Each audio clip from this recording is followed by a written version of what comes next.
Paz do Senhor a todos. Meu nome é Diva. Estou casada há 20 anos, né? E há 2 anos atrás eu tive que passar por esse deserto, né?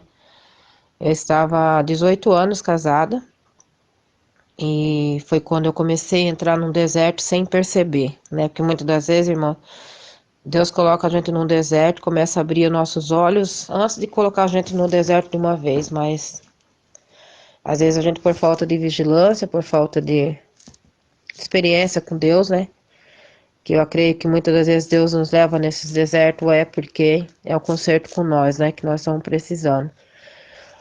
E eu comecei esse deserto em agosto de 2017, quando nós descobrimos a gravidez da nossa filha, né? Com 15 anos. Eu, sendo serva de Deus, criei elas dentro da igreja, com toda a doutrina, conversando, orando, explicando para ela a situação, o que era certo, o que era errado, mas nos dias de hoje, né? Os jovens são tão rebeldes que eles fazem as coisas do jeito deles e a gente acaba pagando o preço. Então eu sou evangélica, mas o meu esposo não. Então ele começou a jogar na minha cara que eu era culpada da gravidez da nossa filha.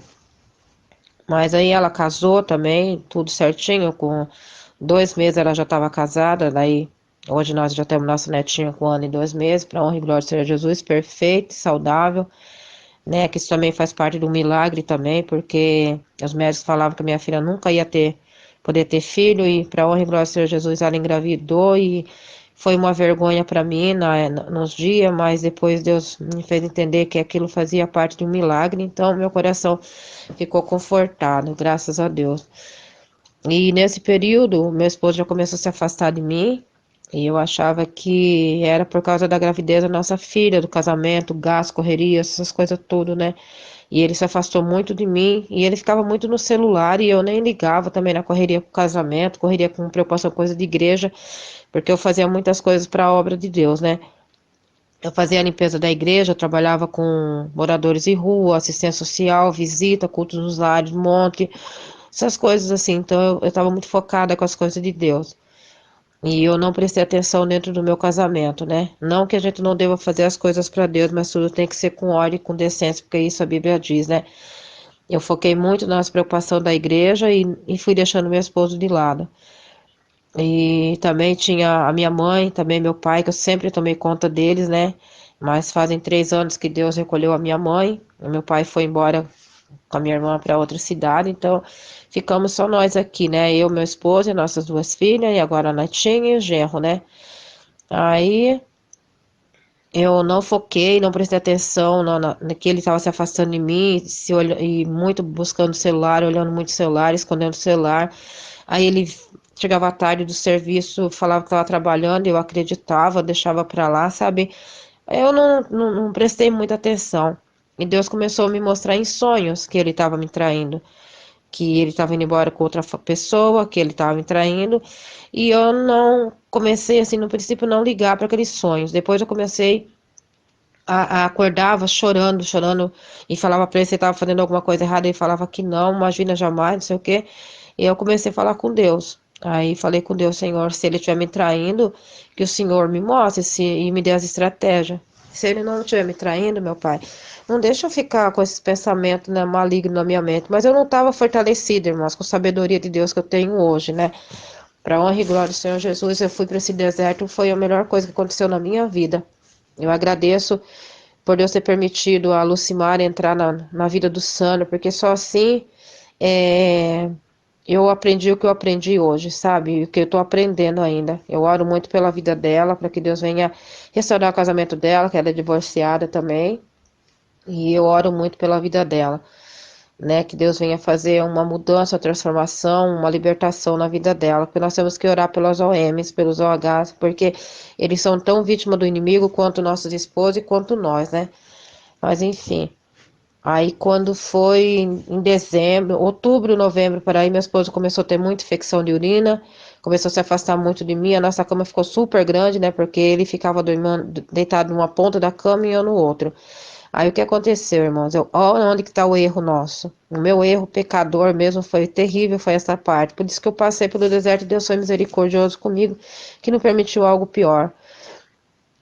O meu esposo ficava no celular sentada na sala falando com a OM e eu não ligava. Aí às vezes eu ia olhar o que ele estava olhando no celular, ele escondia. Aí ele deixava o celular dentro do carro, não deixava o celular dentro de casa. E o que aconteceu? Em vez de eu pegar e ir para a oração, eu peguei, encontrei uma pessoa e fiquei conversando com essa pessoa também pelo WhatsApp. E o inimigo coloca os pratos, né, irmãos? E a gente tem que vigiar. E eu me sentia bem conversando com essa pessoa. Conversava, ele me elogiava, me incentivava. Nossa, a gente ficamos nisso aí uns 4 meses, mais ou menos, irmãs. Sabe? Depois, né, que eu descobri a traição, ainda não tinha me posicionado, não entendia como era, estava sendo trabalhar de Deus na minha vida, eu ainda continuei conversando com essa pessoa. Eu nunca tive contato de pele com essa pessoa, de corpo, mas para mim era uma traição também, porque não era o meu esposo com o qual eu estava conversando, era outra pessoa, né? Enfim, quando foi, nós passamos outubro, novembro, dezembro terrivelmente, né? Ele se afastou de mim, assim, dentro de casa, mas com muito repúdio, muito desprezo por mim. E eu senti aquilo, mas eu não prestava atenção. Quando foi no dia 23 de janeiro de 2018, aí eu descobri a traição, peguei o celular dele, vi mensagens dela, eu conversei com ela, né? Assim, se passando por ele. Eu conversei com ela, tudo, entendi mais ou menos como é que estava a situação. Aí eu mandei ele embora de casa. Arrumei as coisas dele. Ele pegou, colocou as coisas dentro do carro e ficou na porta de casa, não foi embora. Aí no outro dia, de noite, eu fui falar com ele o que tinha, como que tinha acontecido tudo. Ele me explicou que tinha conhecido ela pelo WhatsApp e tinha pelo Facebook, depois ido para o WhatsApp, depois eles tinham saído 2 vezes. Mas ele estava enlouquecido, irmão. Ele estava cego, totalmente cego por essa mulher. Aí meu cunhado chegou em mim e falou: Diva, sai da vida do Sandro, vai ver a sua vida, porque o Sandro ele tá amando demais essa mulher. E aqui dentro dessa casa, a única coisa que importa para ele é a Natália, né, que é a nossa filha mais nova.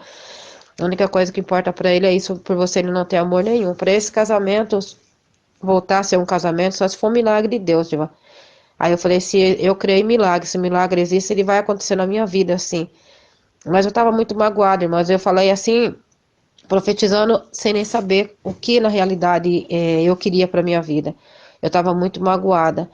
Aí eu peguei e falei pro Sandro por que que ele tinha feito isso, né? Por que que ele tinha me traído, que onde eu tinha errado. Aí ele falou assim que o meu erro foi falta de diálogo, que muitas vezes ele chegava, queria conversar, queria desabafar alguma coisa e eu nunca dava atenção para ele. E essa pessoa era uma pessoa sensata, pessoa sábia, culta e que dava atenção para ele. Outra coisa também é que eu não saía de dentro da igreja, que tudo era igreja, em primeiro lugar sempre vinha a igreja e nunca tinha tempo para ele. E depois também ele pegou e falou que a nossa intimidade também era muito ruim. Porque ou eu reclamava de dor, irmãos, ou eu reclamava de canseira, ou eu não queria porque eu não queria mesmo. Eu repudiava muito meu esposo nessa parte. Sabe, teve uma vez que eu fiquei 21 dias sem permitir que ele me tocasse, que eu não queria mesmo, eu sentia repúdio por ele, eu sentia, não queria, não tinha vontade, mas é um erro da gente, é um erro muito grave, né?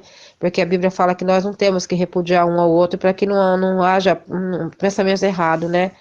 Então, que não venha querer cair em pecado da traição, e eu facilitei essa traição. Não que ele seja santo e eu seja culpada de tudo, não.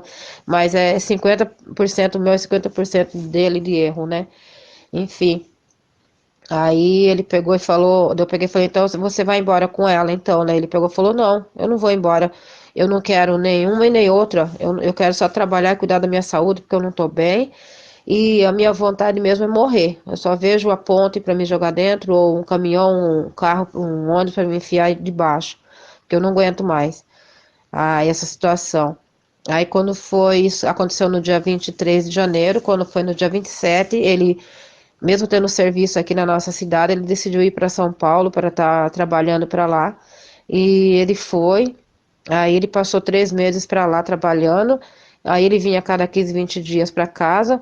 Aí eu tentei mudar do meu jeito, tentei fazer as coisas com as minhas próprias mãos, agradava ele, procurava ele, fazia tudo que ele gostava, assim, comecei a agir como uma prostituta na cama, isso me envergonhou muito, me sentia muito nojo depois, tipo assim, na minha cabeça sem noção de Deus, achava assim, se ela fez isso, que prendeu ele, eu vou permitir isso também. Aí ele me procurava para fazer sexo anal, eu aceitava, porque não, foi desse jeito que ela aprendeu. Irmãs, quando a gente não tem a visão de Deus na vida da gente, a gente faz tanta coisa errada, mas tanta coisa errada. Mas Deus, pela misericórdia, começou a colocar essa angústia no meu coração. E eu peguei, comecei a orar a Deus, falei, Senhor, eu falava para ele que eu não queria, só que daí ele procurava, eu cedia. Aí eu comecei a orar a Deus para que Deus começasse a tirar esse desejo dele e me desse força para resistir. E para honra e glória do Senhor Jesus, ele não começou a não procurar mais, ele já começou a trabalhar aí.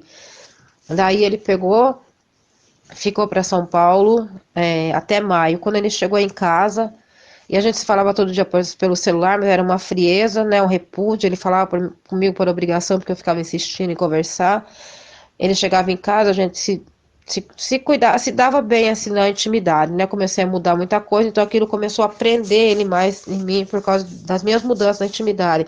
Mas aí eu já comecei a purificar o meu leito, né? Comecei a santificar, comecei a deixar de fazer coisas que não estavam agradando a Deus. E ali comecei a trazer ele para mim através disso daí, que o pastor falou para mim assim, que não era para mim evitar ele, porque se era isso que o inimigo tinha tirado dentro de casa, era isso que Deus ia trazer de volta para dentro de casa. Então, eu tive algumas orientações de estar orando, né, buscando pelo casamento, mesmo com a fraqueza, sem muita sabedoria, eu comecei a buscar. Aí, quando foi em maio, ele voltou de São Paulo para casa. Aí nós ficamos 2 dias bem, quando foi no terceiro, um dia bem, no segundo dia ele já começou a ficar estranho. Aí eu fui, conversei com ele, ele falou que tinha tido uma recaída e ficaram com ela de novo, e que era para mim ir embora de casa. Que era a melhor coisa que eu fazia era ir embora de casa, porque não era justo comigo, porque eu estava me esforçando para ser melhor e ele não estava conseguindo dar o que eu queria. E ele nunca ia conseguir dar o que eu queria, que era o amor, a atenção, o respeito, então era melhor que eu fosse embora. Aí peguei nossa filha, na época ela estava com 9 anos, e fomos embora para casa das minhas sobrinhas. Passei 3 meses lá, fiquei de maio a julho lá. Eu fui para lá no dia 13 de maio e voltei no dia 3 de julho, embora. Aí quando eu vim para casa, eu vim só para passar as férias da minha filha e resolver umas coisas que eu tinha de conta, de coisa aqui para resolver, para receber. Aí, só que daí eu acabei ficando, eu falei, eu não vou voltar mais para lá. Mas, irmã, nesses 3 meses que eu fiquei longe de casa, foi o período que Deus me tratou. Sabe assim, eu comecei a ir numa igreja lá, eu não, nunca parei de ir na igreja. No primeiro mês, quando aconteceu a traição, eu fiquei um mês sem ir na igreja, porque eu comecei a fazer as coisas do meu jeito, achando que eu ficando em casa, dando atenção para ele, cuidando dele, eu ia resolver a situação. Mas daí só piorou, né? Aí foi quando Deus me mostrou que era nos pés do Senhor que eu tinha que ficar e não nos pés do Sandro. Aí eu indo embora para casa das minhas sobrinhas, eu fiquei, eu procurei igrejas lá, eu falei, não, eu não vou ficar fora. E lá Deus me levou na Igreja Brasil para Cristo, uma igreja bem de doutrina, uma igreja bem abençoada mesmo. E lá eu comecei a fazer campanhas, comecei a participar de tudo que tinha na igreja.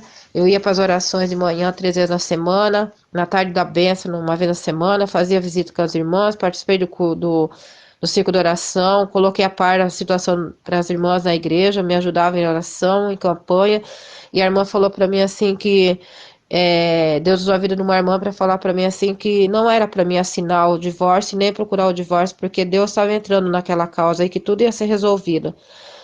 Aí eu peguei e vim embora para casa, né?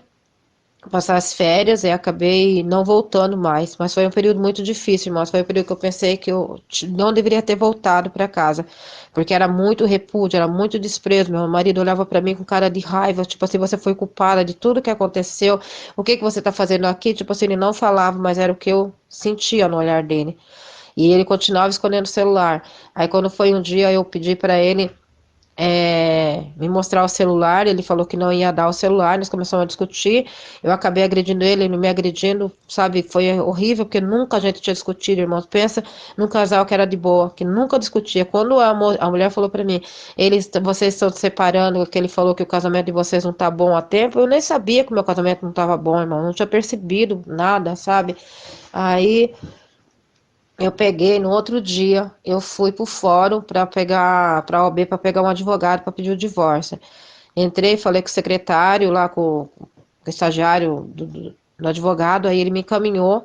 Aí na hora que eu ia saindo da porta para estar indo levar a carta para a secretária para escolher o advogado que ia pegar meu caso, Deus me fez lembrar daquela passagem, daquela palavra que Deus usou a vida da irmã para falar para mim, que não era para mim pedir nem assinar divórcio nenhum, que ele estava entrando com a providência. Eu peguei a carta que era para entregar para o advogado, coloquei na bolsa e voltei para casa. Aí nisso já tinha mandado meu esposo embora de casa de novo, né? Ele já estava com as coisas tudo no carro. Aí eu perguntei para ele assim, Sandro, você já arrumou um lugar para você ficar? Ele falou, não, eu não tenho lugar para ficar. Eu eu só quero que você me deixe entrar dentro de casa para tomar um banho e eu vou dormir dentro do carro. Eu falei, não, ou você entra de uma vez ou você vai de uma vez, você não vai ficar na porta de casa. Né, irmão? Que tipo de servo de Deus era eu que ia permitir que o marido ficasse morando dentro do carro na porta de casa? Aí eu falei, não, pode voltar para dentro de casa, não, não vai ficar até você decidir o que você vai fazer da sua vida. E eu comecei a tratar ele bem, sabe, irmão? Não maltratava ele, não jogava na cara dele, não tocava no assunto, nada, nada, assim. Eu tentava ser mais submissa possível.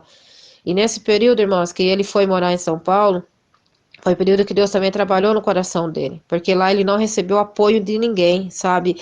Ele foi lá para trabalhar para parente dele, para amigos e foi maltratado, dormia dentro do carro, ficava sem comer, sem tomar banho, sabe?